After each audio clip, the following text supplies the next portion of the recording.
गौतम बुद्ध ने अपने शिष्यों से कहा, एक आदमी की 4 पत्नियां थीं। समय बीतने पर वो बीमार पड़ा तो उसे अपनी मौत देखने लगी। जीवन के अंत में वो बहुत अकेलापन महसूस करने लगा। उसने अपनी पहली पत्नी को बुलाया और उसे अपने साथ दूसरी दुनिया में चलने के लिए कहा।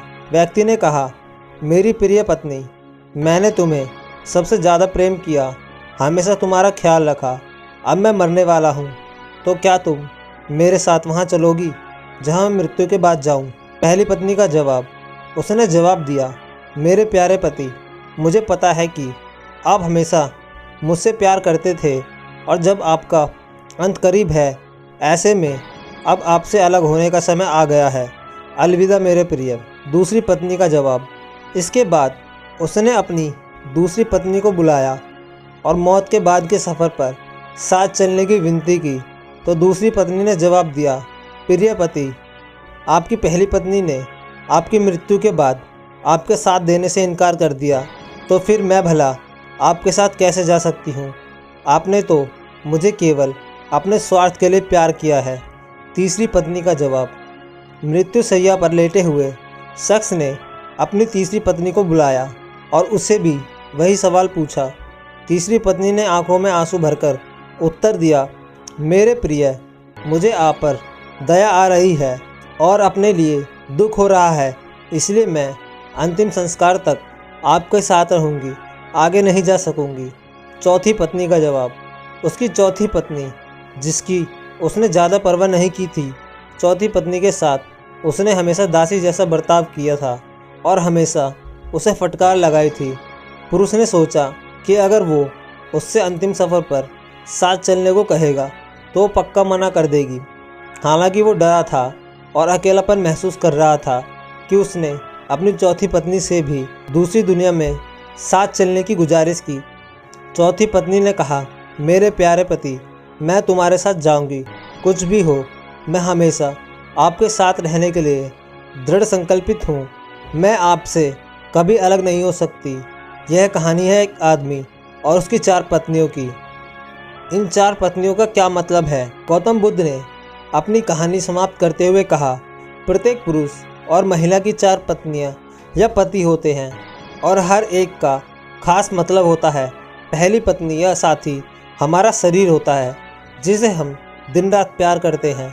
सुबह के समय हम अपना चेहरा धोते हैं, कपड़े और जूते पहनते हैं, हम अपने शरीर को भोजन देते हैं। हम पहली पत्नी की तरह अपने शरीर का ख्याल रखते हैं, लेकिन दुर्भाग्य से जीवन के अंत में शरीर यानी पहली पत्नी हमें अगली दुनिया में नहीं ले जा सकती है। सबका अंतिम संस्कार किया जाता है। बुद्ध ने कहा, जब अंतिम सांस हमारे शरीर को छोड़ती है तो चेहरे का रंग बदल जाता है और हम अपने उज्जवल जीवन को खोने लगते हैं। हमारे प्रियजन इकट्ठा होकर विलाप कर सकते हैं, लेकिन इसका कोई फ़ायदा नहीं होता है। ऐसे समय में शरीर को अंतिम संस्कार के लिए एक खुले मैदान में रख दिया जाता है और सिर्फ सफ़ेद राख बच जाती है। यह हमारे शरीर का गंतव्य है। भौतिक चीज़ों का तात्पर्य है दूसरी पत्नी। हमारे भाग्य भौतिक चीज़ों, धन संपत्ति, प्रसिद्धि, पद और नौकरी को दर्शाती है। हम इन सभी भौतिक चीज़ों से काफ़ी जुड़ाव महसूस करते हैं, जिसे पाने के लिए हमने कड़ी मेहनत की है। हम इन चीज़ों को खोने से डरते हैं, लेकिन इनकी कोई सीमा नहीं है। हमारे भाग्य ने जो भी इकट्ठा किया है उसे हमें छोड़ना ही होगा। हम इस दुनिया में खाली हाथ आए हैं और मृत्यु के समय भी हमारे हाथ खाली होते हैं। जैसे दूसरी पत्नी ने अपने पति से कहा था, तुमने अपने अहंकार और स्वार्थ के लिए सिर्फ मुझे अपने साथ रखा है और अब अलविदा कहने का समय आ गया है। बुद्ध कहते हैं कि तीसरी पत्नी का अर्थ यहाँ हमारे नाते रिश्तेदारों से है। यह हमारे माता पिता, बहन और भाई, सभी रिश्तेदार, दोस्तों और समाज की तरह हैं। वो आंखों में आंसू लिए हमारे साथ शमशान घाट तक ही आ सकते हैं।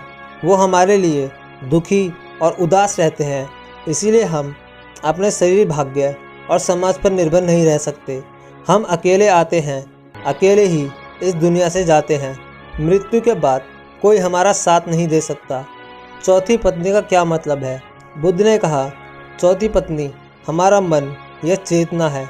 जब हम गहराई से यह पहचान जाते हैं कि हमारा मन क्रोध, लालच और संतोष से भरा हुआ है, तो हम अपने जीवन को अच्छे नज़रिए से देख पाते हैं।